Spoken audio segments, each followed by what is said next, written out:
Welcome back to All This Math. This is Professor Parker, and Asada is welcome here. Remember that. Shout out to her. Here's a picture of her, by the way, from back in the day. Asada Shakur. All right. Now, multiplying mixed numbers, that's a number sign. It looks like a pound sign or a hashtag sign, but which it is. But it also is a symbol for number, the word number, and fractions. 5 1/4 times 5/8. 5 1/4 is a mixed number. 5/8 is a fraction. We're going to multiply these two numbers together. Now, when I first look at this, I see that I can't reduce nothing. I can't reduce 1/4 no more. I can't reduce 5/8 no more. So let's get right into it. Let's convert this mixed number into a fraction. It's going to be an improper fraction, but nonetheless, it's going to be a fraction. So we're going to convert that to a fraction. It's going to be 21/4, right? 21/4. Now, I'm not going to do like a lot of teachers, unfortunately, do. Just run through the problem. I'm going to tell you why it's 21/4, right? So, because you got 21/4 in the problem now. You didn't have 21/4 at first. So when you're in class, if your teacher writes something on the board and something changes, like this 5/8 is still 5/8. This multiplication sign is still a multiplication sign. But this 5 1/4 is gone, and now it's 21/4. If you don't know exactly why that's the 21/4, it's your responsibility as a responsible, conscientious, intelligent student to raise your hand, come out your comfort zone. Don't be scared of nobody laughing at you or calling you dumb or whatever, right? Ask that question. Where did this 21/4 come from, right? And hopefully your teacher will tell you, well, it came from doing the whole number, 5, times the denominator. 5 times 4 gives you 20.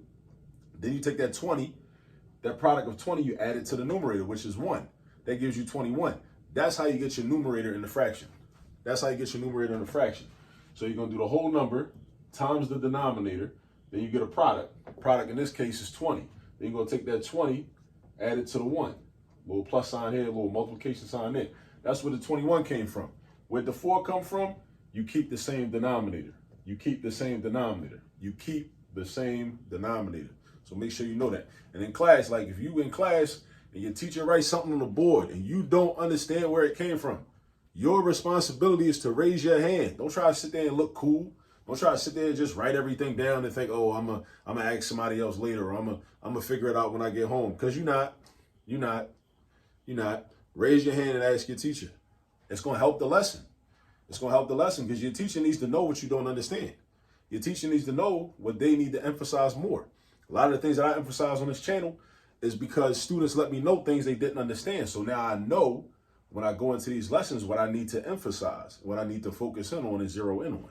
So do yourself a favor, do the class a favor, do the teacher a favor. Raise your hand and ask that question.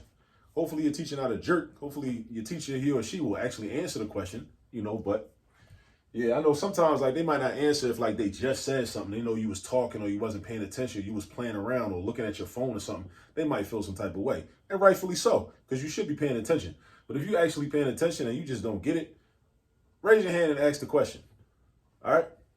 Anyway, now it's time to multiply. So I'm going to first check to see if I can cross cancel. I can't cross cancel with 21 and 8. Why not? Because 21 and 8 don't have a common factor besides 1. 1 is their common factor. If 1 is your common factor, that's not going to change nothing. What about 4 and 5? I can't cross cancel that neither because 4 and 5 don't have a common factor except 1. So I'm just multiplying straight across. 21 times 5. How am I going to do that? 21 times 5, what I'm going to do is I'm going to break 21 down into 20 plus 1. 20 plus 1. 20 plus 1. Why? Because it's easy to multiply 20 times 5. Why is it easy? Because all I got to do is do 2 times 5. I act like the 0 not even there. 2 times 5 is 10. Then I attach the 0 to 10, I get 100. So 20 times 5 is 100. Just like 5 $20 bills is $100. 20 times 5 is 100. Then I do the 1 times 5, I get 5. So 100 plus 5 is 105. That's called using the distributive property. That's what I just put you on to, the distributive property. 105, you break the 21 down into 20 plus 1, multiply each, put that in parentheses, multiply that by 5. Each of those numbers gets multiplied by 5. 20 times 5 is 100. 1 times 5 is 5. 100 plus 5 is 105. That's how you use the distributive property and do mental math with it. Then at the bottom, we got 4 times 8. 4 times 8 is 32. All right, now, we can't reduce this, to my knowledge. Yeah, we can't reduce it, but we can convert this into a mixed number. Why would I convert it into a mixed number? I would, because in the original problem, one of the numbers was a mixed number. All right. So I like to give answers in the way that the original problem was given to me. I like to give it back the way it was given to me. So 105 over 32, I'm saying, okay, how many groups of 32 can fit into 105? I know I can fit 3. I can't fit 4. 4 is too much. 4 is like 120 something, right? But I can fit 3 because 3 times 32 is 96. And 96 is less than 105, but it's close to 105. So my whole number is going to be a 3. And again, this is another skill. How do you convert an improper fraction into a mixed number? I already showed you how to convert a mixed number into an improper fraction, right? But how you go the other way? You go the other way by doing this. You take the denominator and you say, okay, how many groups of this number can fit into the numerator, the top number? And what's the maximum, right? So I know 2 groups can fit into 105, but I can fit more. 3 groups can fit into 105. 4 groups can't, because 4 would be too much, because 4 would put you into like 120 something. That's more than 105, right? So I know 3 groups of 32 can fit into 105. So that's going to give me 3. How many is left over? So 3 times 32 is what number? 96. Again, distributive property. Break this down into 30 plus 2. 30 times 3 is 90, because 3 times 3 is 9. Attached to 0, you get 90. Then do 2 times 3, you get 6. What's 90 plus 6? 96. Right? Again, break the 32 down into 30 plus 2. Do the 30 times 3, you get 90. Do the 2 times 3, you get 6.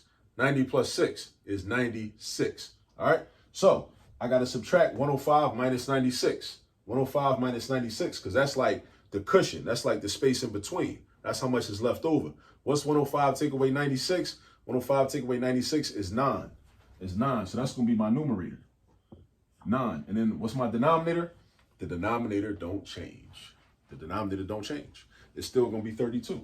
So we got 3 and 9, 30 seconds. So we got 3 whole objects, and then we got another object the same size, but it's cut up into 32 equal pieces.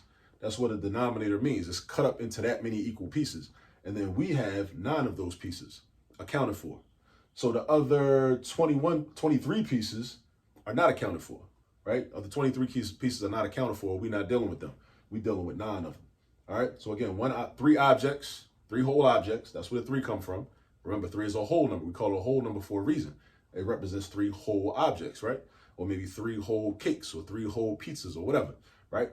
But then another cake or another pizza is cut up into 32 slices, and we have 9 of those slices. All right. So that's what this mixed number means. You know what I'm saying? I want you to understand what a fraction really means, what a mixed number really means, like conceptually. All right. So when you see problems like word problems that challenge you to understand what it means conceptually, you'll know. You know what I'm saying? So hopefully that was helpful. Also, if you're not too familiar with Assata Shakur, please do your research, look her up, learn about her, check out her autobiography. It's called Assata, an autobiography. Check her out, learn more about her. All right. Now go get some practice with some more of these problems, and I'll catch you on the next video. Peace.